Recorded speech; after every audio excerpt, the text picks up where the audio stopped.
आता सगळे कामं उरकले होते, भाज्या बिज्या सगळ्या झाकून ठेवल्या होत्या आणि रोडगे आज तशीच राहणार आहे वाटते, कारण की वक्तावर आत्याचा फोन आला की आत्याच्या घरावर स्लॅब टाकणं आहे.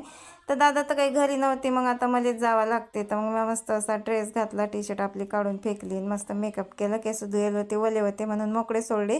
आणि काही आत्याच्या घरी ऑटो पकडून जावं नाही लागत, आमची आत्या गावातच आहे. तर मग चालत चालत पोहोचली मी आत्याच्या घरी. तर आत्या म्हणली की आजचा बुधवार होता, आत्यानं आणले होते समोसे, मला म्हणली खाय, पण मी तेलाचं काही खात नाही. तर मग मी नारळच खाल्लं होतं, कारण आत्यानं शिल्याची पूजा केली होती आणि मला यायला थोडासा उशीर झाला होता.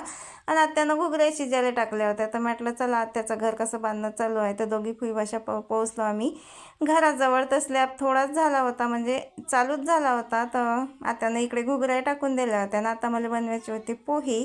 तर मग मस्त असं, आता गॅस नाही आत्याच्या घरी, कारण गॅसची एवढी टंचाई आहे का तुम्हाला काय सांगू, किती काही असलं तरी. ना आता घर असं चांगलं बांधून टायलिश ठेवल्यावर घरात चूल पेटवता येत नाही, तर बाहेरच चूल पेटवली होती. वातावरण एवढं मस्त होतं की आत्याच्या दारी मोठा असा निंब आहे आणि त्याची सावलीच होती सगळी दारात. मग पोहे करायचं बनवलं मी मस्तपैकी. आता पोहे टाकले होते मसाल्यात, पण फिरवायला माही काही ताकद चालत नव्हती. मग आत्या बहिणीला बोलावलं, म्हटलं बाबा तू पकड आणि मी फिरवतो.